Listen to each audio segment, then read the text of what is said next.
इंसान अपने भविष्य का निर्माण स्वयं करता है। वो जैसा करता है वैसा उसका विचार और उसका जीवन निर्माण होता है। अगर किसी को भगवान ने आपको कोरा कागज दिया है लिखने के लिए, गीत आपने सुना होगा, कोरा कागज था ये मन मेरा, लिख दिया नाम इस पे तेरा। कोरा कागज था, है ना। रुकिएगा जरा, इससे शुरू करेंगे और इसी पे पूरा करेंगे। आपके पास खाली किताब है, आप अपने पन्नों पर कुछ ऐसा लिख सकते हैं कि दुनिया में आपको कितने साल तक याद किया जा सकेगा। कुछ लोग होते हैं जिनको 13 दिन के बाद घर वाले ही भुला देते हैं, वो केवल तस्वीरों में नजर आते हैं। कुछ लोग होते हैं जिनको 100 साल तक याद रखा जाता है, उनको हम सत्पुरुष कहते हैं। पीछे तक के बैठे लोग सावधान, जिनको 100 सालों तक जिंदगी आपकी है, आपको तय करना है कि आपको कितनी लंबी जिंदगी जीनी है। लंबी से मतलब ये नहीं कि 200 साल जीना है, वो आप चाहो तब भी अभी पॉसिबल नहीं है। 90 के ऊपर भी चले जाओ तो घर वाले लोग प्रार्थना करने लग जाते हैं और फिर कहते भी हैं कि 90 साल के हो गए अभी, मतलब कि लाइसेंस क्लियर हो जाए तो कोई ज्यादा दिक्कत नहीं। 90 के बाद कोई जाए तो फिर क्या ही कोई कहे कि ठीक भाई हो गई थी उम्र, है ना। आप 90 की बात करो, 60, 70, 35, 20, 22, 25 साल के लोग जा रहे हैं, तो जिंदगी बहुत छोटी है। लेकिन इसको लंबी कैसे बनाएंगे आप? आपने जितना जिया उसको कितने बार याद रखा जाएगा।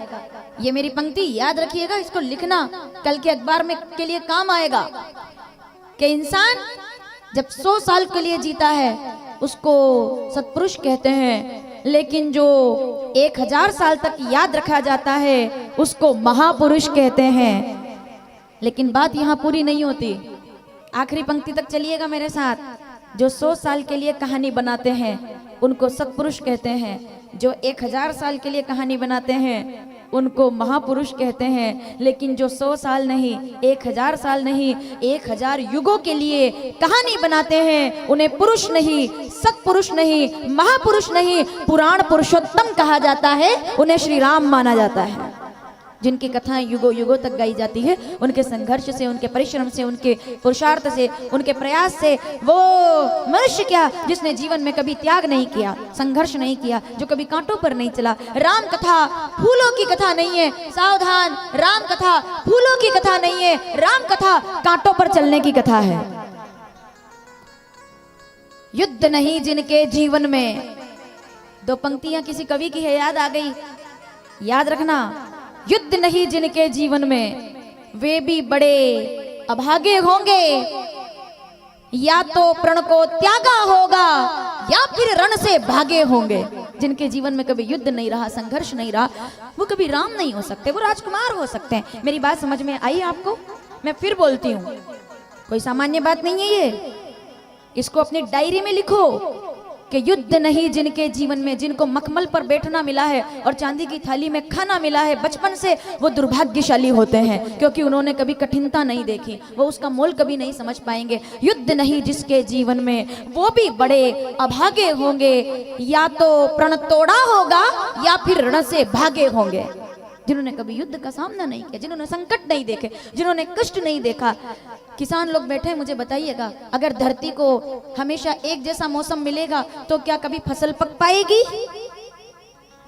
धरती को चाहिए समय पर गर्मी, धरती को चाहिए समय पर वर्षा, धरती को चाहिए समय पर ठंडाई, धरती को चाहिए उर्वरक क्षमता के लिए कठिनाई। मई और जून में अगर तपेगा नहीं तो सितंबर में जाकर के फल पकेगा नहीं, उसको पकने के लिए तपना पड़ता है। समझ रहे हैं आप? जो तपा नहीं है ना वो कभी पका नहीं है, इसलिए तपना जरूरी है। मैं तो हमेशा कहती हूँ कलयुग की हर समस्या का समाधान, क्या बात है, राम कथा सुन रहे हो? राम कथा सुनकर जाओ। राम कथा का सार है ये, कलयुग की हर समस्या का समाधान केवल तपस्या से किया जा सकता है। जो तपेगा वो पकेगा और वो युगों युगों तक रहेगा। मैं युवराज राम जी की कथा सुनाने के लिए नहीं आई हूँ, मैं राजकुमार श्री राम की कथा सुनाने के लिए नहीं आई हूँ, मैं अयोध्या के राजा चक्रवर्ती सम्राट के बेटे राघव की कथा सुनाने के लिए नहीं आई हूँ। मैं वनवासियों के वस्त्र में पसीना बहाते हुए